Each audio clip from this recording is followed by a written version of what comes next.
and before opening the floor for discussions, I want to ask Dr. Sharif, where are we now from this? Very frankly, where are we now? Because these are the gaps that we need to identify in order to be able to know this. Uh, First of all, government is invented after the private sector, so the government is more recent. So when we talk today, I'm not talking about someone who is defending his responsibility. It is the society here, because we have to defend the interest of everyone. So, number two, the cybersecurity, and I thank Dr. Ihab because he has touched upon many things. And as you said, I have talked about things that happened before. The most important problem is the denial, because some people say that nothing happened to us.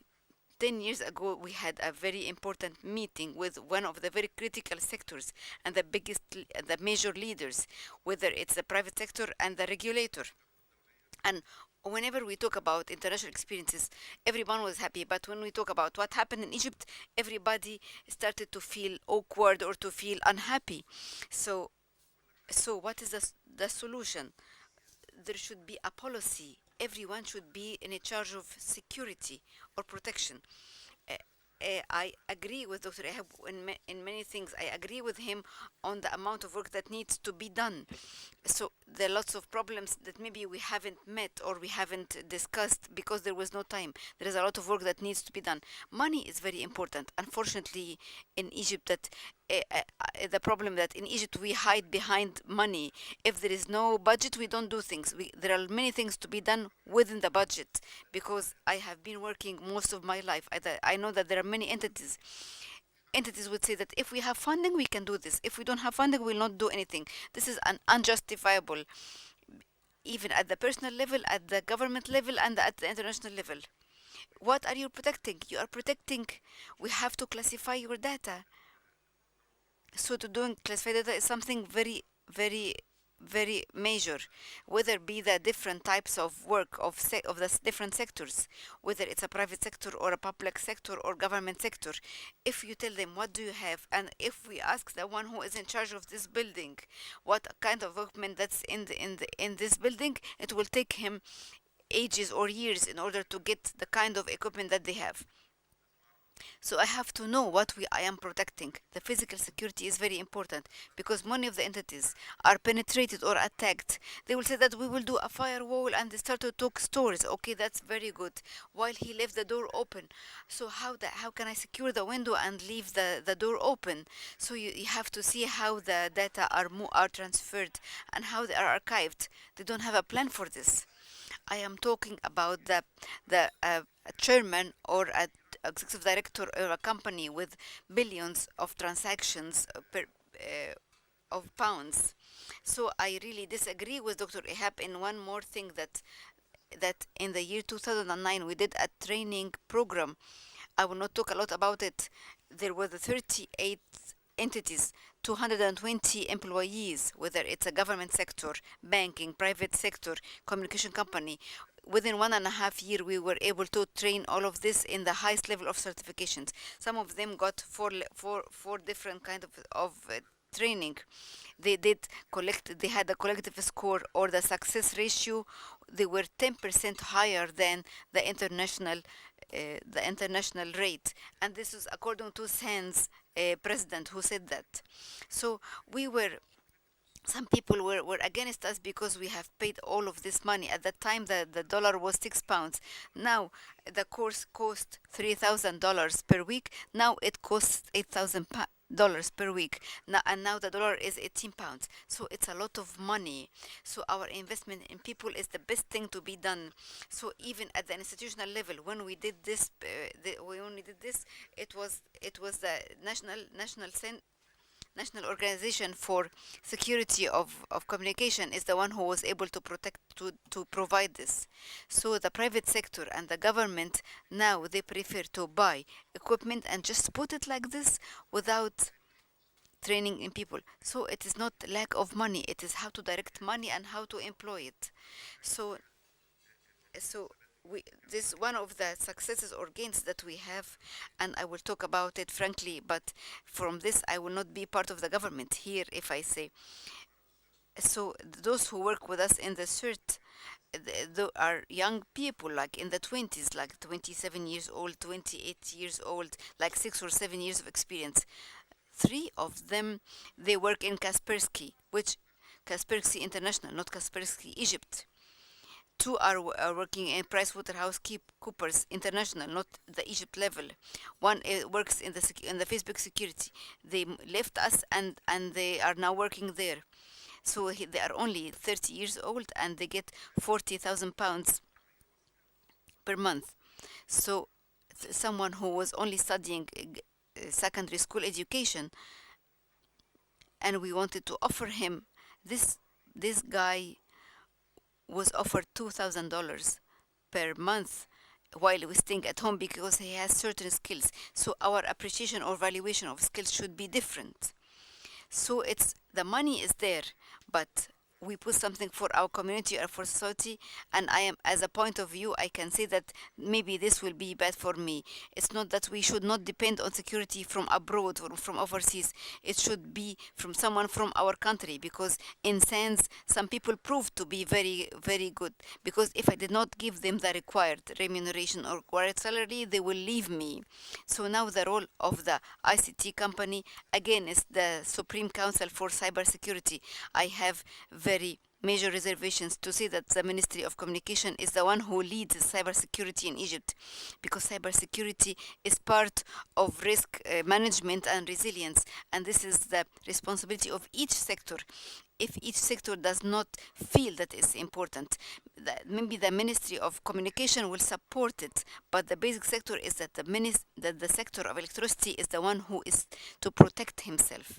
But if they feel that this is your responsibility, they will okay, they will depend on us. But my PhD is in industrial engineering. I am already a communication engineer, but my PhD is industrial engineering. If now the health sector, the manager of a hospital or the manager of an institution, he should know very well about cybersecurity in order to take decisions. And then will come the role of the Ministry of Communication to help. That's why the Supreme Council for Cybersecurity is here, because we are facing lots of challenges. I'm not saying that life is very easy, because sometimes maybe the presentation of cybersecurity is somehow frustrating, but we have a certain pattern that we should be working on. Things are open for us. And every country is suffering, as you have seen that England was suffering in the health sector. They stayed like a few days without being able to provide services. They have disclosure laws, and they have to follow it. Now we have the first disclosure law. It was just established or issued in August, but it hasn't been implemented yet, so that everyone knows that there is a certain responsibility for disclosure. They will not just hide things under carpet as we sometimes do, whether it's a private sector or the government sector. The private sector is very important because it's the one that runs very social sector, very important sectors, because they run oil sectors, aviation, and even electricity. Yeah, because private sector is a partner on papers.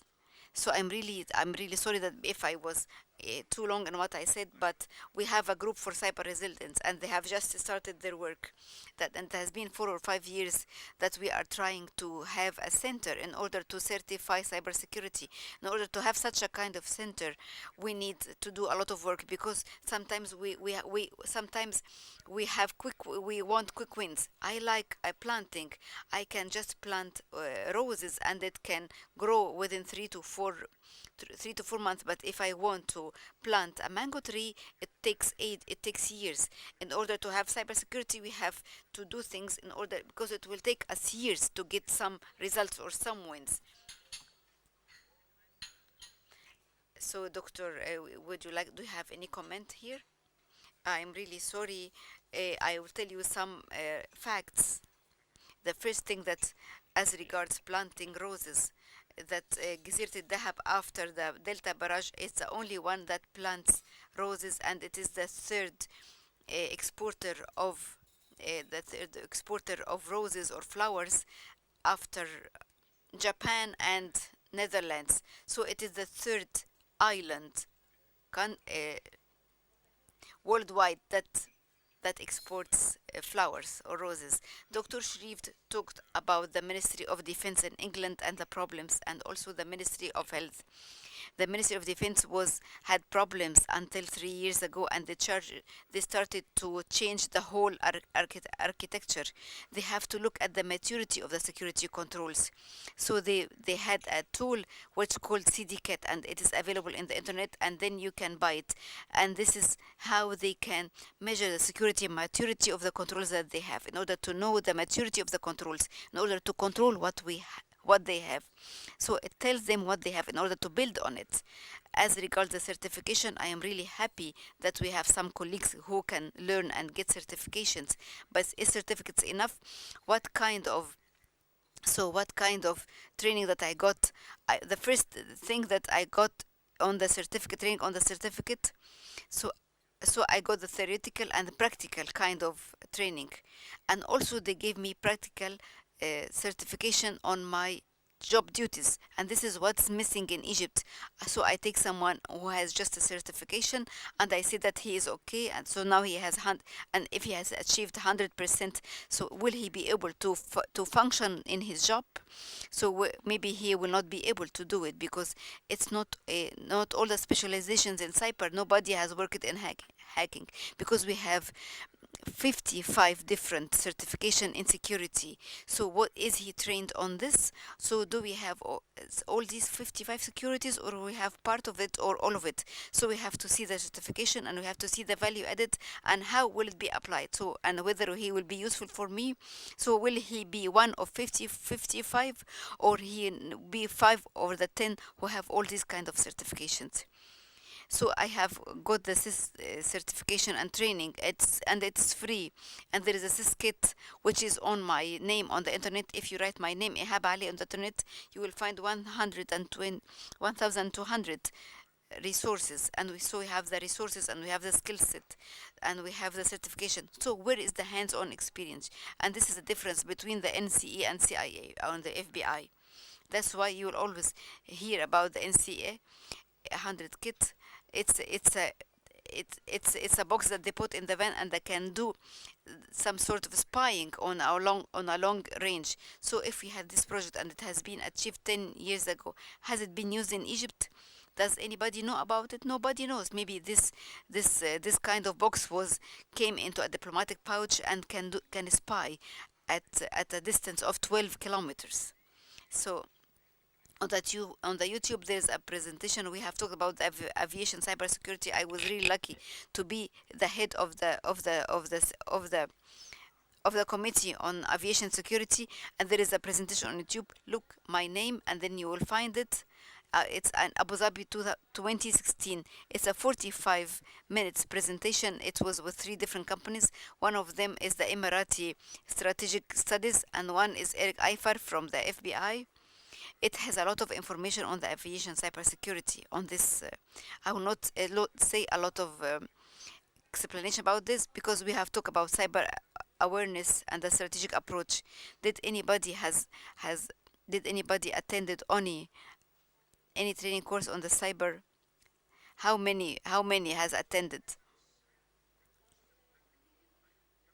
How many has attended this kind of training course to benefit from the non-technical?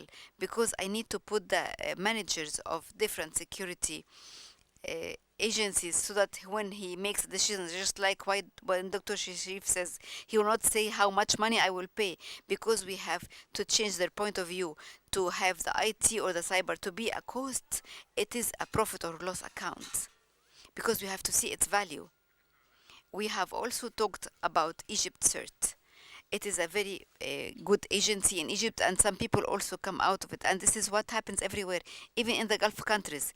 The ECERT, the good people go and work overseas with the big companies, because instead of getting 100,000 pounds or even 15,000 pounds per month, he can get, for example, 50,000 dirhams per month.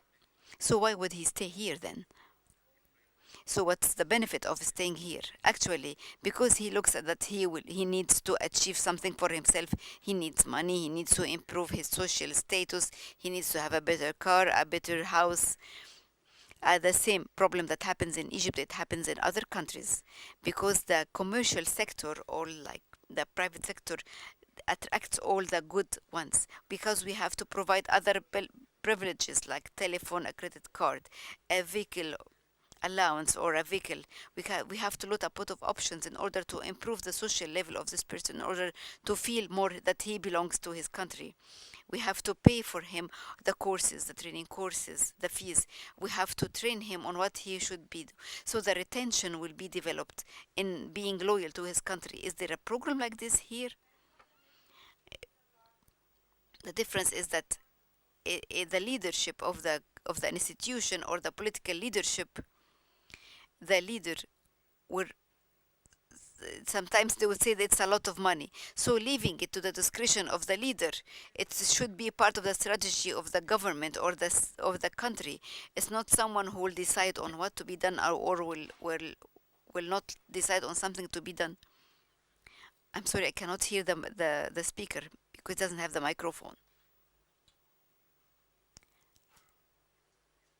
As a result of the training programs, we have stayed years and years, because he used to have a lot of training, a lot of things to learn, and sometimes they send him abroad in order to go and attend some training courses.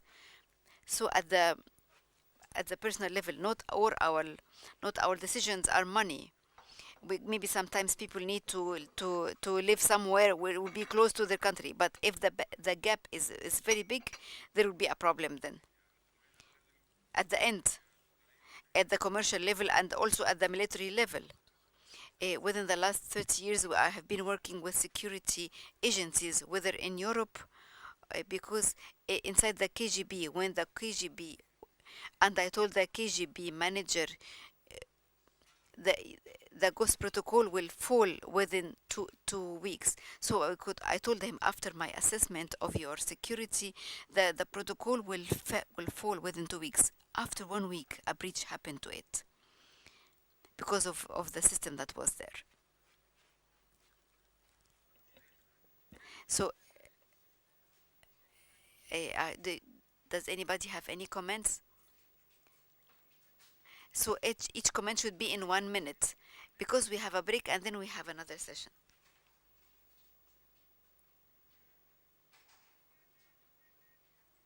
Yeah, please go ahead. Yes, please go ahead. I'm inviting you to go ahead, please, of course. Of course, what is said is very educational and very informative, or at least for me, but there is one point, or there is an area that we do not talk about, which is the ecosystem of the whole of this story. We are jumping into solutions, technology, and investment and money, but where is the ecosystem of all of this from the legal point of view, and also to activate the law or enforcement of law, the regulation, the regulator, the institutional side, the governance, the R&D, or the story that can encompass everything. Everybody is talking about risk, money, investment, technology, but where is the whole ecosystem of the government or the country that can include all of this or accommodate all of this?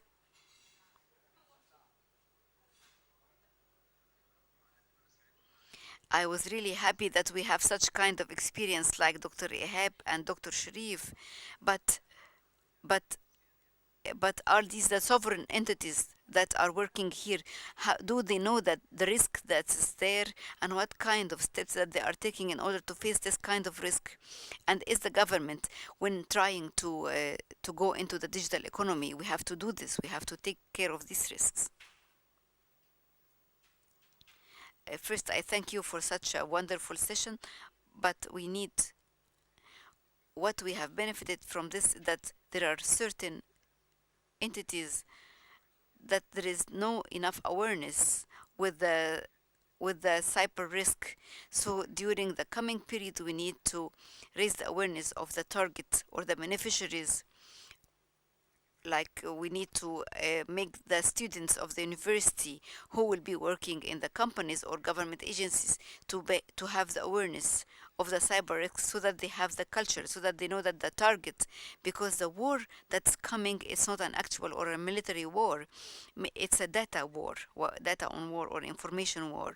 So we need to set the priorities in studying such kind of facts, like,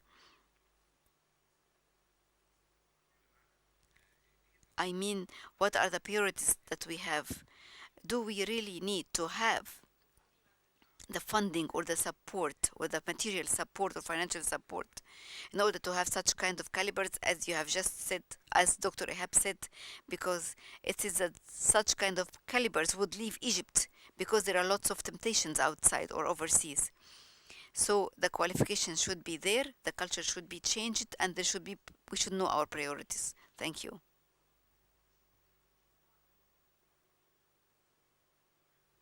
I have a question for Dr. Sharif. To what extent does the government portal of Egypt is secured? Because there was an online system that was hacked for 6 years in order to book for train tickets, and it was hacked for 6 hours. I'm sorry.